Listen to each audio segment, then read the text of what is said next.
നമസ്കാരം, ഥഡായ് ന്യൂസിലേക്ക് സ്വാഗതം. വേനലിൽ വിപണി കൈയടക്കി വെക്കുന്നവയിൽ ഏറ്റവും മുൻപന്തിയിൽ തന്നെയാണ് തണ്ണിമത്തൻ. ചൂട് കടുത്തതോടെ തണ്ണിമത്തന്റെ കാലവും തുടങ്ങിയിരിക്കുകയാണ്.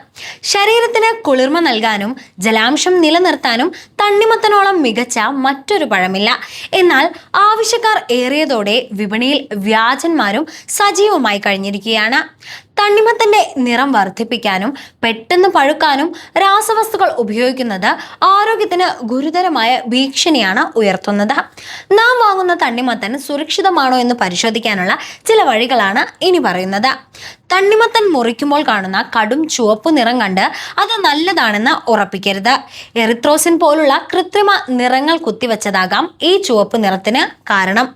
ഇത് പരിശോധിക്കാൻ ചെറിയൊരു പഞ്ഞി കഷ്ണം എടുത്ത് തണ്ണിമത്തന്റെ ഉൾഭാഗത്ത് ഒന്നമർത്തുക. പഞ്ഞിയിൽ ചുവപ്പ് നിറം പടരുകയാണെങ്കിൽ അതിൽ രാസവസ്തുക്കൾ ചേർത്തിട്ടുണ്ടെന്ന് ഉറപ്പിക്കാം. സ്വാഭാവികമായ ചുവപ്പാണെങ്കിൽ ഇവ പഞ്ഞിയിലേക്ക് അത്ര പെട്ടെന്ന് പടരില്ല. തണ്ണിമത്തൻ വാങ്ങിക്കഴിഞ്ഞാൽ വീട്ടിൽ വെച്ച് ചെയ്യാവുന്ന ഏറ്റവും എളുപ്പമുള്ള പരിശോധന ഇതാണ്. ഇനി ഒരു ഗ്ലാസ് തണുത്ത വെള്ളം എടുക്കുക. അതിലേക്ക് തണ്ണിമത്തന്റെ ഒരു ചെറിയ കഷ്ണം മുറിച്ചിടുക. മിനിറ്റുകൾക്കുള്ളിൽ വെള്ളം കടും ചുവപ്പ് നിറമാവുകയാണെങ്കിൽ അത് കൃത്രിമ നിറം ചേർത്തതാണെന്ന് മനസ്സിലാക്കാം. സ്വാഭാവികമായ പഴമാണെങ്കിൽ വെള്ളം പെട്ടെന്ന് നിറം മാറില്ല.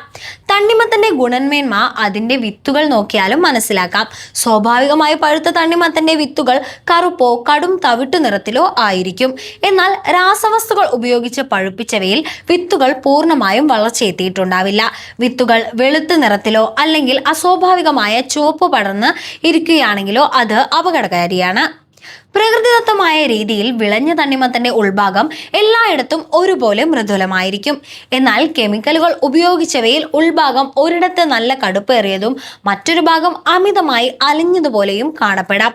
കൂടാതെ തണ്ണിമത്തന്റെ നടുവിൽ വലിയ വിള്ളലുകളും കാണപ്പെടാം. രാസവസ്തുക്കൾ ഉപയോഗിച്ചതിന്റെ ലക്ഷണമാകാം ഇത്. അമിതമായ അളവിൽ വളം കുത്തിവെച്ച് വലിപ്പം കൂട്ടിയ തണ്ണിമത്തനുകൾക്ക് സ്വാഭാവികമായി മണമുണ്ടാകില്ല. അതുപോലെ മുറിച്ചുവെച്ച് അല്പസമയത്തിനകം തന്നെ അസ്വാഭാവികമായ ഗന്ധം വരുന്നുണ്ടെങ്കിൽ അതും കഴിക്കാതിരിക്കുന്നതാണ് നല്ലത്.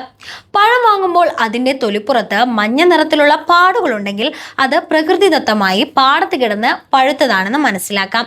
വേനൽക്കാലത്ത് ആരോഗ്യം സംരക്ഷിക്കാൻ പഴങ്ങൾ കഴിക്കുമ്പോൾ അത് വിഷരഹിതമാണെന്ന് ഉറപ്പുവരുത്താൻ ഇത്തരം ചെറിയ മുൻകരുതലുകൾ എടുക്കുന്നത് നല്ലതാണ്.